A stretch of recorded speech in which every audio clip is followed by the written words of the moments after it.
Roots are like the opposite of exponents. And there's a whole bunch of them. But today we are just strictly talking about square roots. Okay? Square roots. You say this. This is, what is the square root of 16? That's what this means. This is the square root of 16. You say that. That is the square root of 16. Now, please do not get this confused with division. Even though this little thing here looks somewhat like a division sign, it is not. This thing is called, believe it or not, you've probably heard this word before, but never in this context here. This is actually called the radical sign.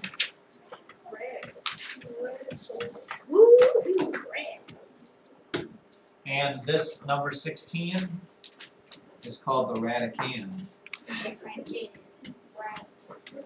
Okay. Normally, I'll just throw this at you. Okay.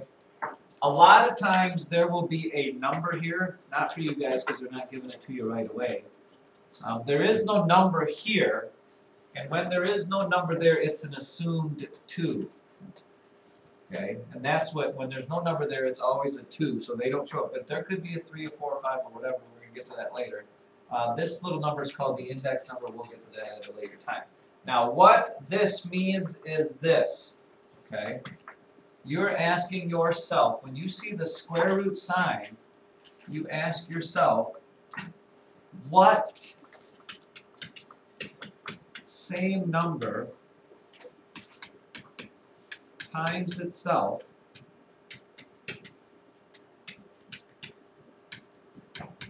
gives me the radicand? In other words, if you have the square root of 16, you're asking yourself what number times itself gives you 16. What number times itself, what same number times itself gives you 16? Danny? 4. 4. Okay, so the answer is 4. The answer is not 4 times 4, but simply 4. The square root of 16 is 4. Simply put, it's 4. The square root of 4. What number times what number gives you 4, Jaden? 2. Okay. Now, throw a little bit of thought at you here. How about the square root of 5? What same number times itself gives you 5? Either you guys are the smartest class in the world if you know the answer to this, or you're not quite thinking straightly. Elijah. 0. No, I'm pretty sure 0 times 0 gives me 0. For sure. Ready?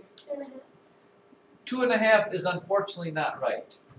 I could do it for you. Sure, why not? I'll do 2.5. 2, well, we don't do fractions or decimals, do we? 2.5 times 2.5 actually is 25, 2, 10, 12, 0, 50. It's 62, 6.25 is actually, 6 1/4 is what 2.5 times 2.5 is. Okay. Now, lest you don't know that, nobody knows the answer, so don't pretend like you do. Believe it or not, there is no rational number that makes sense that is the square root of 5. If I were to take and plug this into a calculator, the calculator would spit out a number. We can get close to it, by the way. It's somewhere between 2 and 3. Okay, but a calculator will spit out 2 and then it'll just give you a long list of decimal numbers.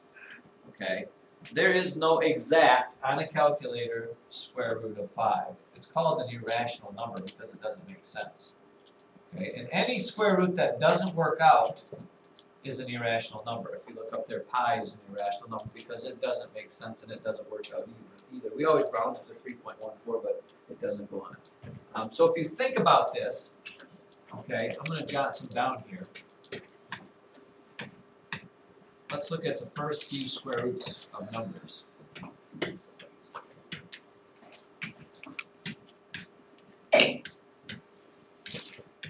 Let's just look at those. Okay. I believe of the numbers that I have written on the board up here, I think only 4 of them work out into what number times what number will give you that. One of the ones that works out is, somebody, Emily, which one works out? Just give me one of these that works out. The square root of what works out to be what?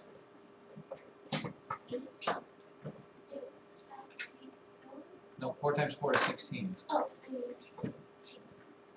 2 times 2 is 4.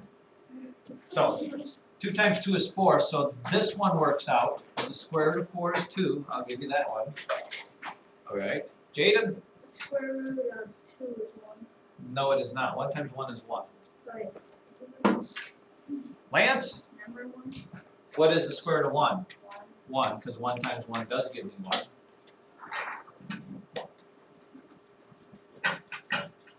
Oh wait, maybe there's only 3 that work out. I think there's only 3 that work out. Sorry, Isabel? 9. Is 3. 3. Okay, the rest of these, let me make sure I get it. The rest of these don't work out. Okay? The ones that work out are called the perfect square roots. I think that, yeah, perfect squares, I guess is what they work out. Perfect squares. Okay, those work out. The rest of them don't work out, but we can, if we had to, you could tell me what they're close to. In other words, if I asked you what the square root of 2 or the square root of 3 is, okay, you wouldn't be able to tell me exactly, but you know it has to come between 1 and 2. There's not a lot of wiggle room between 1 and 2, so it's between 1 and 2. Or if I asked you what the square root of 8 is, you could take a pretty good guess that the square root of 8 is maybe 2.5 or, well, we knew 2.5 was what? 6 something, so maybe 2 3/4, something like that. Somewhere between two. If I was doing a number line, kids, here's a fun experiment for us. And I was putting these square roots on there, okay, I have the square root of 1 being 1 would be right here. The square root of 4, oops, the square root of 4 is right here. So I know that the square root of 2 and the square root of 3, sorry, have to come between those two. So it has to come between 1 and 2. And then we've got the square root of 9 right here. So the square root of 5, 6, 7, and 8 all have to fall between 2 and 3. So if you had the choice, what I'm getting at is this. If somebody offered you the square root of, what would you take? If somebody said, I'll give you the square root of $10 or $4, what would be more? Square root of 10 or the square root of $10 or $4, which one's more?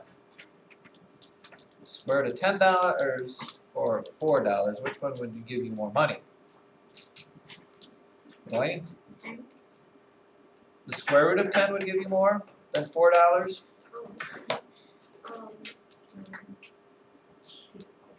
No, your choice is either, I'm either going to give you the square root of $10 or I'm going to give you $4. Which one of those is bigger? Lainey? 4 would be, because 4 is the perfect square or the square of the square root of 16. So square root of 16 would give you $4, so the square root of 10 is a little over $3. So it doesn't give you a whole lot there. Okay, and again, these other ones are what we call irrational. Maybe your parents have called you irrational at times. It means you don't make sense. They don't make sense because they don't work out nicely if you try to do them as square root things there. Now let's look at a couple other ones that you should know. Or maybe we should jot down the ones that we do know. We know the square root of 1 is 1. we knew the square root of 4 is 2, the square root of 9 is 3, the square root of 16 is 4, what would be my next one? Square root of what number is 5? Well, 5 times 5 is 25. By the way, I said this is the opposite of like exponents and powers. Well, what is 5 to the second power? 25. 4 to the second power. Boom, boom, boom. What would be the next one? The next perfect square, the square root of 6 is? 36. 36. 7? 49. 8. 4. 9 is the square root of 81.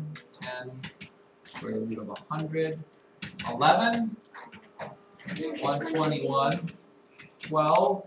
144. We'll stop with those. Okay. Those are the perfect squares. Those are the only ones that are going to work out if you're looking at square roots less than 144. You know, so if somebody asks you to find the square root of 80, you're going to say, well, it doesn't make a lot of sense. It's not a rational number. It's kind of irrational. But you could tell what it's between. The square root of 80 would be awful close to 9, right? Because it's just a little less than the square root of 80. That's right there. Now, one of the problems they were going to give you from the book was this.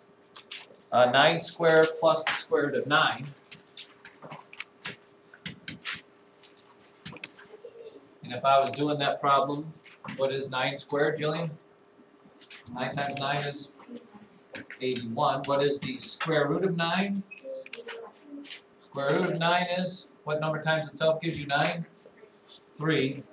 So 81 plus 3 is 84.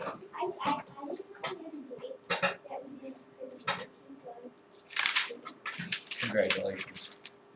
Perfect. Now, take out another blank piece of paper under fractions, or one that you already do have.